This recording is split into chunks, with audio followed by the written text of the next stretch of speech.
Hello, and welcome back to the Health Marketing Collective, where strong leadership meets marketing excellence. I'm your host, Sarah Payne. Today, I'm here with my good friend and former guest of the show, Jen Hovelsrud. Welcome back, Jen. Glad to be here, Sarah. Yeah, thanks for doing this with me today. I asked Jen to join me for a joint host chat, if you will, and the topic that we're going to dig into is the power of executive thought leadership on social media. This is going to be the second episode in a three-part series leading up to the health conference in Las Vegas in October, just a few short weeks away. And the theme for this year's conference, they always have a theme. The theme is Be Bold. So we're doing 3 episodes inspired by this theme of Be Bold. I think it's a great theme for the conference, Jen. From my perspective, it feels like it's really calling on the industry leaders to really lean in, to step up and driving meaningful change. What do you think of this theme?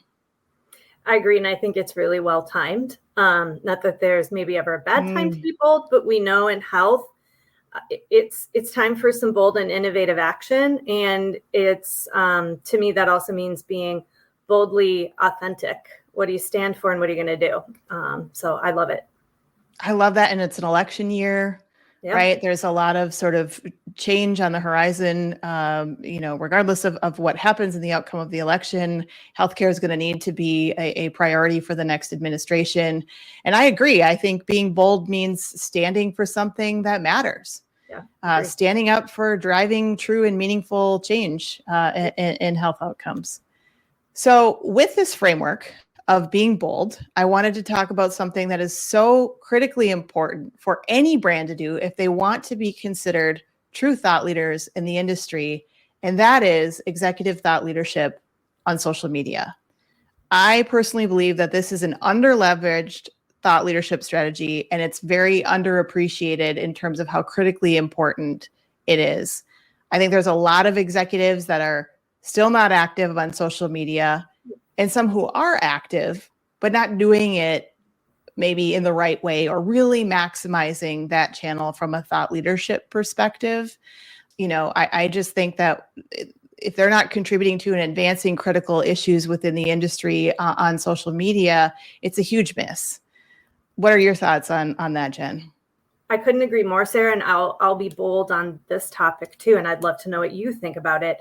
I think 25 to 30% of any leader's time should be dedicated to communication, internal and external, and where social media and putting yourself out there as an expert maybe was an option 10 years ago. I don't think it's an option anymore. I think as a leader, it's something that you have to be doing because at the end of the day, people trust people more than they trust brands, and they can help gain that brand trust. So I think it's critically important that they do it and that they learn to do it well and that we support them. Yeah, well said. And I love that you actually put a specific percentage around that in terms of their time. I never really thought about it in that way. And I think it really helps communicate how important this really is to them and to the organization. And you're absolutely right. I don't think it's an option anymore. I think that it not only elevates your brand's overall thought leadership presence, but to your point, it's all about trust building, right? It humanizes your brand, increases trust. People want to do business with people. Yes. And if they're only hearing from the brand on social media and not from the leaders behind that brand, people understand that there's a communications department, there's a marketing department that are behind the brand. They want to also see that those wonderful messages that are being put out there are authentically mirrored in a unique way by executive leadership. I couldn't agree more. And it's that other really important layer that obviously has to be consistent to work. I don't think you can do it with just a brand voice, and I don't think you can do it with just an executive voice. They're legs of the stool, and you need them all, and they do different things. Absolutely. And one of the things that they do differently, so we hear from a lot of our clients and a lot of the CEOs is they want to get more podiums at conferences like health, right? And You cannot get a big podium without being an active thought leader on social, period. I mean, you tell me, you do a lot more of that than I do. Well, when you pitch someone for a big stage, assuming you're not getting the request from them, what's the first thing they go to do to see if they want you on the stage? Social media. Yep, they're going to go. Right? Yep, they're going to go check you out on social to see.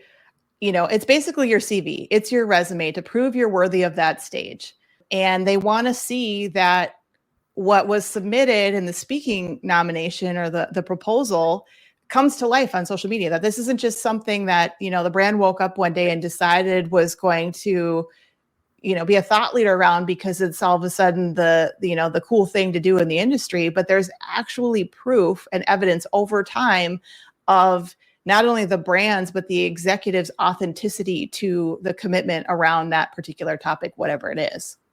Absolutely. And I'm sure what they're looking for is, we know this will be valuable to your brand, but is your executive and thought leader going to have something unique and bold to offer our audience? Because that's what they're promising. So 100%, right? Say something different than what everyone else is saying on the topic, right? There's a lot of noise out there on different topics inside of healthcare. AI is one of them. So many other examples. How is your brand and your executive bringing something unique and different to that conversation to truly advance it? Yeah, and I guess we should talk about channels too. When we say social media, which channels are really best for leaders to leverage? And I don't want to spend a ton of time on this, but I personally feel that LinkedIn is the most effective platform for executive thought leadership. So when I say executive thought leadership on social, I'm primarily thinking about LinkedIn, just given the overall sort of professional focus of the platform. Would you agree with that? I 100% agree. And I think that does have to do with exactly what you said too, being authentic to the channel. And so if you're on TikTok, that isn't the place that you're going to talk about serious thought leadership ideas. You're going to have a different approach there. And not very, very few people are probably going to be able to pull that off and pull it off with the resources they have. So I do 100% agree with you that LinkedIn is the default platform to do thought leadership for executives. Yeah. And I think their algorithm is built for that, right? Yep. Their algorithm rewards educational, thoughtful content. And the platform itself is well suited for longer form posts, more in-depth content that you're not going to be able to get from TikTok and some of the other platforms. So I just wanted to provide that sort of anchor for the conversation.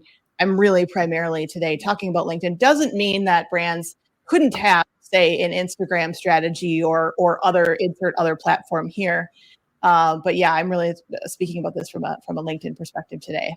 Yeah, and I think LinkedIn is the one, to your point, that's building products around those things that, should you happen to have a paid budget that you can put behind this, they're building products for that. And I think the other platforms, generally speaking, are probably better suited for influencers more so than thought leadership. And sometimes those blend together. Often they don't. Yeah, I would agree with that as well.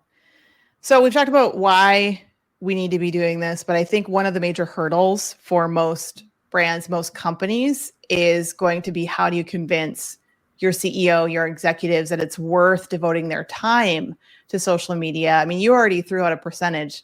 What did you say, 25, 30% of their overall time should be spent on communications, and that includes the internal stuff, but social, their presence on social has to be baked into that. Yeah. So, we know they're extremely busy. How do we make this feasible for them? And here's what I hear all the time. I hear, I don't have time. I hear, I'm too old for this. I've heard that before. I've heard, I'm a really private person. I've heard people don't really want to hear what I have to say. And I understand that many of those things are real barriers. But I do see many of them as psychological barriers that are being put up as excuses. And I think, the comms team, the marketing team has to sort of work with them in a conversation to change their discomfort around this, right? build up their confidence and help them embrace that. Yeah. So can I ask you, because you and I have come from different sides of this in terms of you're trying to convince clients. I'm trying to convince my internal partners. What has been successful for you with clients in two areas? Then one, getting them open to even trying it, breaking down those barriers. And then maybe what's been most important about equipping them or getting them comfortable once you've convinced them that it's worth it. Yeah. Yep. So it is a two-parter. I would say on the first part of that, just getting them to be open to taking that next step forward and trying it. Yeah. Is, I think it's an honest conversation that if what you want is to be known as a true leader and you want to have the press calling you as a top source for their articles and you want to get podiums on the stage, you're going to have to get over the discomfort.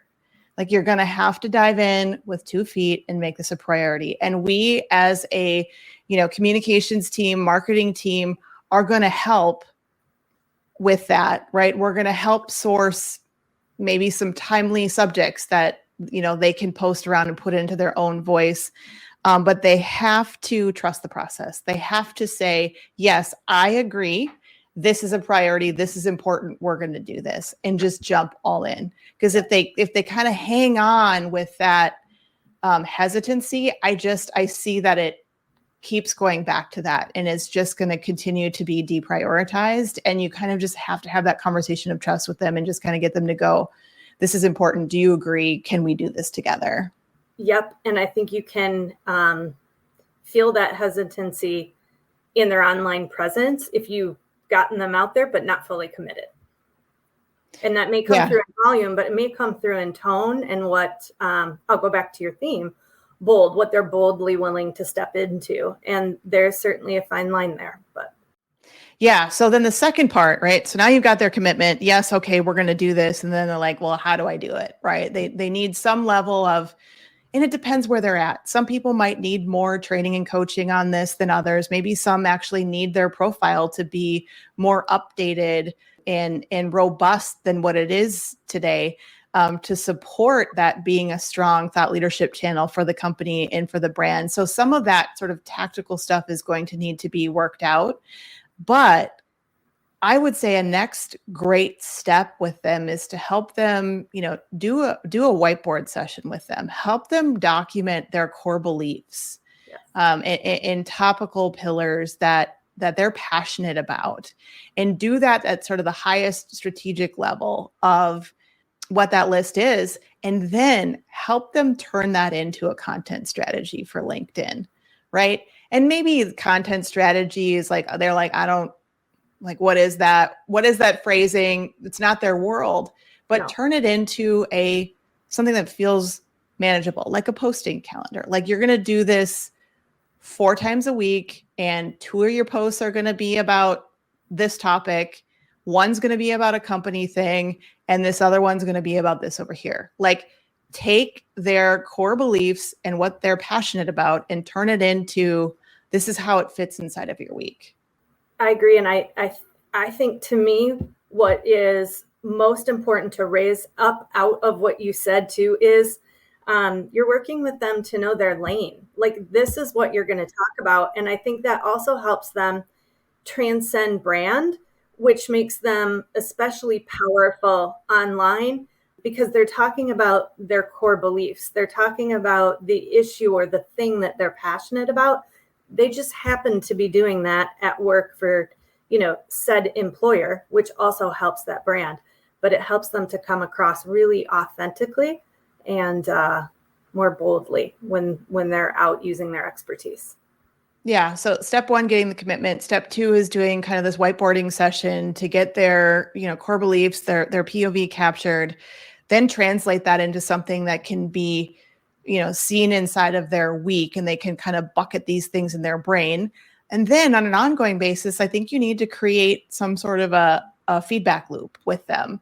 Maybe in the beginning, it's like you get on the phone with them once a week or once every other week to say, hey, you're doing great, on this particular topic, you could have even gotten deeper on that, right? Like there's a whole story behind that. You posted one sentence. Gosh, I would have loved 3 paragraphs on that. Or, you're doing great with the post, but I want to see more engaging with the comment section with people.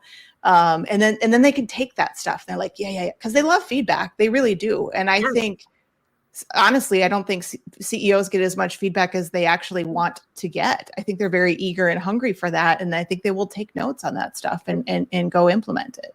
And most of them know this isn't their core area. So they need and want it. Absolutely. Yeah. And I think there's a lot of trust to be built between comms and executive leadership around this and helping them be successful, helping them become the thought leader they know they are. Yep. Right. Like many of these people have such amazing point of view. Yep. And so much expertise to offer the industry, but it's hidden inside of, the channels with the people with whom they're meeting with, right? And it's our job to help the world see that. A lot of these companies exist because of these innovative leaders that are thinking differently about the industry. And just think about the power if we can unleash that. Yeah. And going back to something you said, Sarah, for those that say, I don't really have anything to offer. In my experience, most of the people who have gotten to that point in their career have a lot to offer just based on experience, the altitude with which they see their business and the world, and the success they've had in their area of expertise. And I think that's wildly interesting to most people out there who are trying to solve the same problems that they're solving or build their career in a similar way. And again, I think that comes from having a moment of low confidence, right? We're all human. And I think even leaders feel that sometimes it's the, I do think CEOs can have imposter syndrome, particularly when it comes to something like this. Yep. Like, is this really my lane? Do people really want to hear from me? And the answer is yes and yes. Yeah. And am I going to get myself in trouble? There's fear, right? I'm out there, I'm public. Yes. But I also think, to that point, I think there are risks of not being on social media. And like you said earlier, it maybe was an option a few years ago. It's not an option anymore. And therefore, there are risks of not participating in thought leadership on social media. So, the risk of you saying something, right, that can't be managed, right, or handled in some way is going to be pretty low. We're going to put all these filters in place, that's going to be safe. Frankly, the risks of not participating are far greater. I agree. I think they're far greater. And also, let's just say you do even have a slip up, which again, I think is relatively low risk when you've got people around you supporting you and you are already an expert. The risk of not doing something is greater. It's guaranteed and it's much more long term. Yeah. I mean, if we're back at the getting them committed stage, I think some of the things that are fair to say is your competitors are going to have a bigger megaphone than you. Yep. There's this giant channel over here that you're choosing to mute. Yeah. Right. With a tremendous amount of access to real buyers out there. Absolutely. You're going to have less visibility and influence. You're not going to be seen as relevant. And that, to your point, has a lasting impact and danger to the company and to the brand. Yeah, absolutely. Question for you related to this. Do you think that it should be part of how we hire people going forward? And should it be something that we increasingly require in skills we cultivate in those moving up in our organizations? Yes. Or do you think we will see that happening today? I think we're already seeing that. I think we are seeing it through, there are people who have built a personal brand on social media that are quickly rising to the top of organizations because of the tremendous influence that they have built in the conversation on social media, right? I can think of a few people, and I can't think of their names right now off the top of my head, but where I have seen this happen, where I go, I see what happened here. You built a brand because you're passionate about that, you've been out there talking about, the need for earlier diagnosis around this particular health issue over here. And everyone has flocked to that because people are like, yes, this is a topic everyone needs to know about. I'm passionate about it too. Their following gets larger, their visibility gets larger. Companies look at that and they go, we want a leader like that in our organization. We're a brand that's also passionate about that early detection for that disease state. Come over here. We're going to put you, vice president, senior vice president of this, area of the business. And of course, they got the double benefit of that, right? They have a tremendous leader that's already passionate about this topic, but they are also bringing with them this entire platform, a following, right? They're influential online. And so I do think that it's already happening. I think that increasingly companies and organizations should be looking for that. Is it 100% a requisite? We're probably not there yet. But I think we're headed in that direction. What are your thoughts? The way that we take in information and the way that companies can build relationships with people, we no longer can rely just on PR and marketing. So I think it becomes a core function of employees in certain roles to make sure they're building those relationships. And so I think it's not whether we want it to be or not, or whether we think it is fair or should be. I think it's just the reality of the world we live in. Companies have to be more transparent. People working for these companies that therefore have to be more transparent. And I think we have to think more like ourselves as publishers than, companies who advertise. It's an expectation of our customers. And I think the companies that learn to do that and do that well and authentically are the ones that are going to win in the future and be able to build their brands.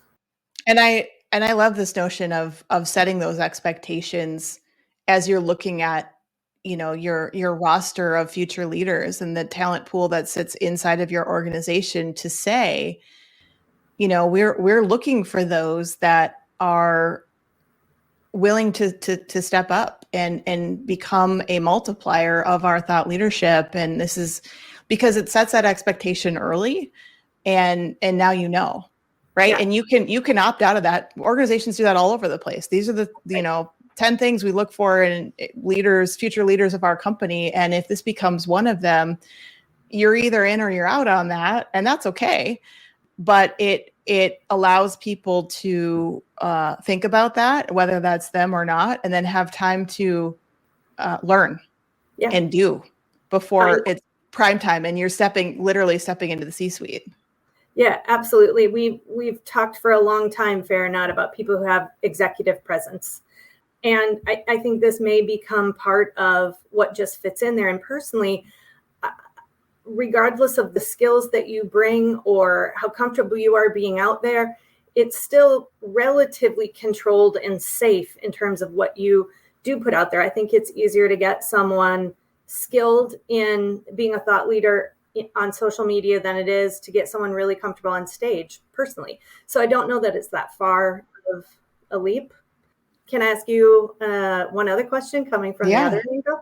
Yeah. So there are also companies that are, I think, afraid to build their brand through leader voices with the mentality of they're building their personal brand, not our brand, or what if they leave? So have you had situations like that where you have actually had to convince a client that it is in their best interest to put their executives out there? Yeah, so this is a common concern, if you will, of, what happens now we've got all this sort of equity in that particular individual. And, it just is. Yep. It just is. Right. And I think that people understand that, people make career transitions all the time. And, while maybe years ago it was like, oh my gosh, there must be scandalous, there must be a story behind that person left.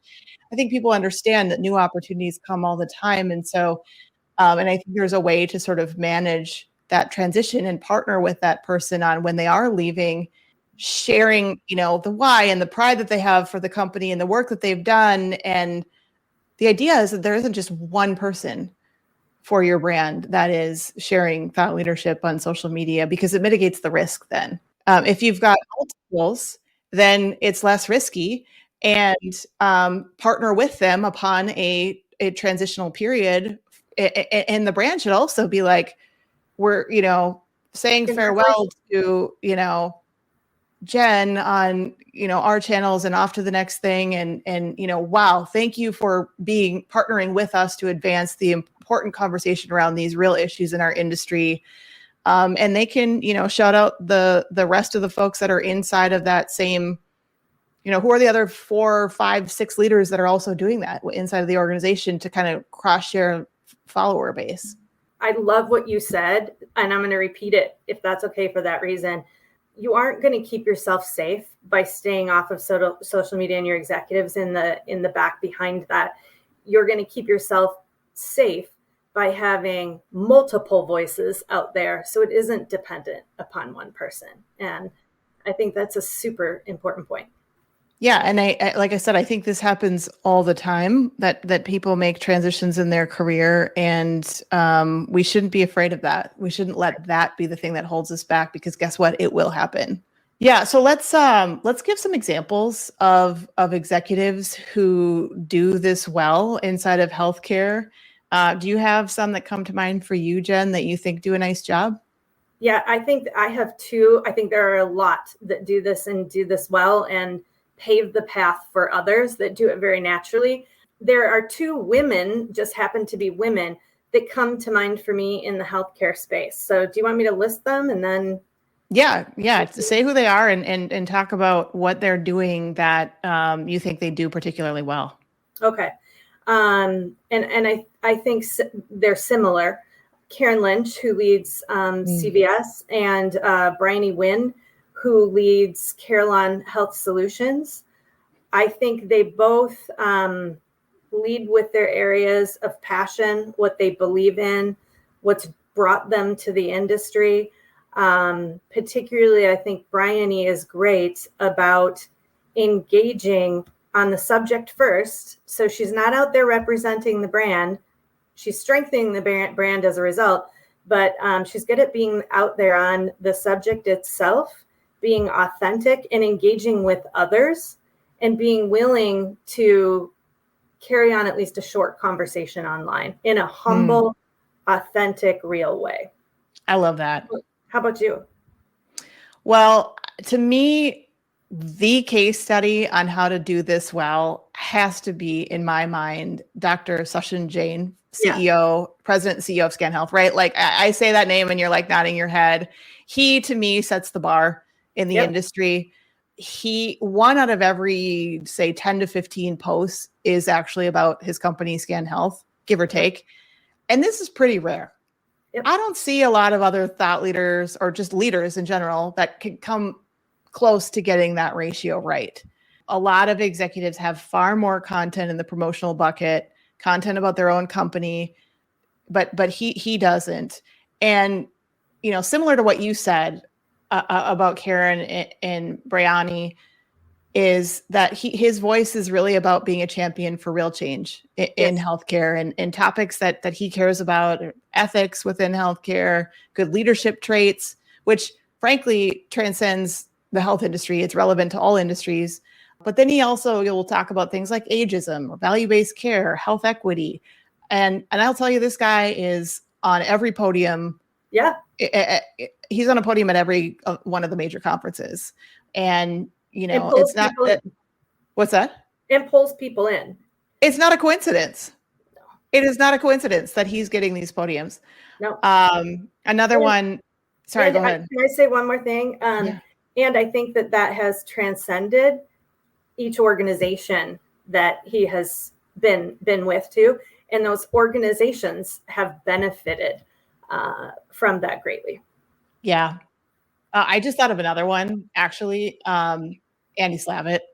Yes. He was the voice everyone turned to during COVID when, there was a lot of sort of, misinformation out there, and he spent hours.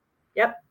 Hours upon hours scrolling through data and presenting factual information to help people make smart decisions. And we don't have that need anymore, in the early stages in the throes of COVID, but he built a platform and a commitment to being the guy who was going to talk about the real issues and Yes. put forward factual information that was going to help people. He wasn't one I was planning to mention, but when you talked about how it can span, you can start out in this one sort of area and then make a transition. That's a great example where, he sort of started out being the guy that was going to help with information on COVID-19 and here we are, and he's still out there talking about the change that's needed in healthcare. But another example I wanted to share was Dr. Angela Fusaro. She's the founder of Physician 360, and they're all about reinventing primary care. But she also does a really nice job of focusing on real issues within the industry, the mental health crisis for parents, diversity, equity, and inclusion. But one of the things that I really appreciate about what she does is a really good job of using video in her feed. She'll turn on her camera, talk about what she's passionate about. And we know that video performs really well on social, and it just helps people really connect authentically with the individual way better than words in the feed can do. And I think she's likely elevating her visibility as a result of her, very strong use of video. Yeah, and that doesn't have to be perfectly polished and expensive on social media either. I think what probably all of those examples have in common is they are really good at being true to their lane, but being very clear that they're bringing value to the audience. So they're not thinking of it as marketing. Or a scripted conversation, right? It's just very spontaneous. Something happens, warrants conversation, and they're getting out there and sharing it. Yep. So I wanted to put a nice little bow, I think, on what does good look like. I think, we illustrated some of that with these examples. How do people really do it well? And I think consistent presence is extremely important. Right? To me, good looks like posting 4 to 6 times a week. And I know that sounds like a lot. And maybe we start in the, 2 to 4, 3 to 5 range. Like we've got to get started. But I think we got to work up to 4 to 6 times a week. We mentioned talking about real issues that need to be addressed within the industry. 80% of the time needs to be spent there. And the other 20% is for your company. Yes. So. Yes. I agree. And this is probably a very unpopular opinion because a lot of the executive leadership is spending more like 100% of the time focused on the company initiatives. Yeah. And that, as we know, just it doesn't work. We want it to work. It doesn't work. There's an audience there to gain information for themselves. I would add to that also a certain amount of time. Nobody wants to go and hear a one-sided conversation either, or someone who just wants to be on the bully pulpit. But I think to really convince people that you care about the community who is there and the issue, you need to also be seeking out exciting ideas from others. And to some extent, and in a careful way, engaging in a little bit of that back and forth. I totally agree. And the algorithm is built for this, right? Yes. There is a metrics-driven conversation that the algorithm will reward you for meaningful engagement. So they need to pick their top 10, top 20 thought leaders that they admire and follow on LinkedIn, and then watch their feed for something to comment on, to pose a question around. In addition to then when people are commenting on their own posts, taking the time to go back and say, thank you for your comment. Thank you for your feedback. I love what you said there. This is really great perspective. Because again, the algorithm is looking for that, but also the people are looking for that too. Yes. And being willing to say to someone else who may even be your competitor in the right situation, great job. I see what you all are doing there. I love that. That's such a confident statement, right? To be able to reach out to a competitor in the space and pat them on the back for a job well done, because we're all at the end of the day striving towards the same thing, which is better outcomes, better quality, and lower cost in healthcare. I love that sense of, really we're all on the same side of the table. Yeah. I think that's how you convince people that you are purpose driven. there's something that people come above profits. Well, I think we're out of time in the conversation today, but I just wanted to end by kind of recapping some of what you talked about. If your executives are not actively engaging on LinkedIn, now is the time to build a strategy and a framework around that. Make it a priority for 2025. Help them document their core beliefs. Help them make this something that can work into their week. Set them up for success, starting with that planning, empowering them, coaching them, boosting their confidence, giving them feedback along the way, because what this is going to do for you and your brand is increase the reach of your thought leadership, increase trust. Your brand will be perceived more favorably. Support sales, because buyers are more likely to buy from a brand that they trust and that they see as engaging in meaningful conversations. And you will get more requests for press interviews and speaking engagements. Yeah, it's all related. Exactly what you said, Sarah. Awesome. Well, thanks, Jen, for coming alongside of me in this conversation today. I had a lot of fun. I hope you did as well. I had a ball. Thank you. Yeah. And thanks to you, to our listeners, for being part of the Health Marketing Collective, where strong leadership meets marketing excellence, because the future of healthcare depends on it. And if you're a fan of the show, do us a favor and subscribe wherever you get your podcasts. We'll catch you in Las Vegas.